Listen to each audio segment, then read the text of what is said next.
Саламатсыңарбы урматтуу окуучулар. Бүгүн биз силер менен атомдун ядросунун курамы деген теманы өтөбүз. Бул темада силер атомдун ядросу кандай бөлүкчөлөрдөн тургандыгын, ошондой эле нейтрондун ачылыш тарыхы жөнүндө, ядронун массалык саны, нуклондор жөнүндө маалыматка ээ болосуңар. Биз силер менен атомдун планетардык модели менен таанышканбыз.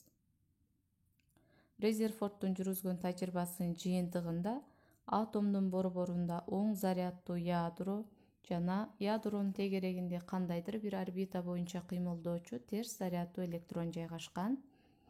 Бул сүрөттө дагы атомдун планетардык модели көрсөтүлгөн. Мына ушул ачылыштан кийин чоң суроо жаралган. Ядронун курамы эмнеден турат деген. Мына ушул суроонун тегерегинде эң алгачкылардан болуп өзүнүн изилдөөсүн жүргүзгөн Эрнест Резерфорд. Ал 1913 жылдан баштап изилдөө жүргүзгөн. Ал эми 1919 жылы ал азоттун ядросун альфа бөлүкчөсү менен аткылоодо эки башка ядронун пайда болгондугун билген, көргөн. Вильсон камерасын менен дагы тажрыйба жүргүзүп, акырында төмөндөй божомолдуу оюн айткан. Болжолдуу түрдө массасы протондун массасына барабар болгон нейтралдуу бөлүкчө бар экендигин божомолдогон. 1930 жылы Вальтер Бойте жана анын студенти Берлидин атом ядросун алып, аны альфа бөлүкчөсү менен аткылоодо андан кандайдыр бир нурдун агымы бөлүнүп чыккандыгын көрөт. Ал нурлар магнит талаасында кышайбагандыктан аны гамма нурларынын агымы болсо керек деп ойлошот. Бирок бул тажрыйбаны жыйынтыктаган инсан бул Резерфорддун окуучусу Чедвик. Ал 1932 жылы ушул эле тажрыйбаны кайталап, андан төмөнгүдөй жыйынтыкта айткан. Бул белгисиз нурлар массасы протон массасына барабар болгон нейтрондордун агымы деп. Демек илимге жаңы түшүнүк, бөлүкчө нейтрон деген бөлүкчөнү киргизген окумуштуу бул Чедвик. Нейтрон электрдик жактан нейтралдуу, башкача айтканда зарядка ээ эмес бөлүкчө. Ал эми массасы протондун массасына жакын. Ал төмөндө жазылган. Ал эми демек ядро бул протон менен нейтрон деген бөлүкчөдөн турат. Алардын белгилениши дагы көрсөтүлгөн. Протон бул оң зарядка, ошондой эле массага дагы ээ. Ал эми нейтронду массага ээ, бирок зарядка ээ эмес дедик. Ошон үчүн төмөндө нейтрондун белгиленишинде 0 жазылгандыгынын себеби ушунда. Атомдун ядросунун протон-нейтрондук моделин берген булар Иваненко жана Гейзенберг. Алар дагы ошол атомдун ядросу чындыгында эле протон менен нейтрондон тургандыгын, ал эми протон менен нейтронду нуклондор деп атап коюуга болорун айтышкан. Атомдун массалык саны А тамгасы менен белгиленет. Ал демек атомдун массалык саны бул ядродогу нуклондордун санына барабар. Башкача айтканда, ядродогу нуклондордун саны бул атомдук массаны берет.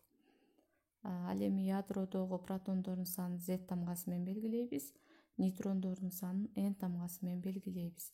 Эгерде бизге атомдук масса, ошондой эле протондордун саны белгилүү болсо, анда нейтрондордун санын N барабар A минус Z деген формула менен табып алууга болот. Биринчи сүрөттө ар кандай ядролорду белгилөө үчүн биринчи сүрөттө көрсөтүлгөн түрдөгү жазылышты колдонобуз. Бул жерде X химиялык элементтин символу, ал эми А болсо жогоруда айткандай ядродогу нуклондордун саны, Z ядродогу протондордун саны. Биз ушул аталган биринчи сүрөттүн ордуна кандайдыр бир химиялык элементти алып көрөлү. Мисалы биз натрийди алдык. X'тин ордуна биз натрийди жазабыз, натрийдин химиялык белгиленишин. Ал эми A'нын ордуна, атомдук массалык санынын ордуна биз 23 деп жаздык. Анткени Менделеевдин мезгилдик таблицасында берилген массалык сан төмөндө дагы жогоруда көрсөтүлгөн, мына 22,99 деп, аны тегеректе биз 23 деп жазалы. Ал эми Z'тин ордуна 11 деп жазылган. Демек химиялык элементтин катар номери анда канча электрон бар экендигин көрсөтөт. Демек анда канча электрон бар болсо, анда ошончо сандагы протон дагы бар болот. Эми биз натрийде канча нейтрон бар экенин эсептейли. Ал үчүн бизге жогоруда айткан формула керек делет. N барабар А минус Z ордуна койсок 12. Демек нейтрондордун саны натрийде 12ге барабар. Ядрода бир нече протондор бар экендигин айттык. Мисалы үчүн бул жакта 11 деп айттык. Мисалы натрийде 11. Мына ушул протондор, булар бир аттуу зарядтар да, бир аттуу дегенибиз окшош зарядтар. Ошол зарядтарды кармап турган күч кайсы күч болушу мүмкүн деген суроо жаралат. Адатта бир аттуу зарядка ээ болгон зарядтар түртүлүп кетиш керек эле, бирок ядро протондорду мындай кармап, ядродо протондорду кармап турган кандайдыр бир күч бар экен. Жаратылыштагы өз ара аракеттөнүүлөрдүн ичинен эң эле күчтүүсү ядролук күч болуп эсептелинет. Демек протондорду кармап турган күч бул ядролук күч болуп эсептелинет. Биз жогоруда бир нече маалыматтарга ээ болдук. Ошол маалыматтарды пайдаланып төмөнкү суроолорго жооп беребиз.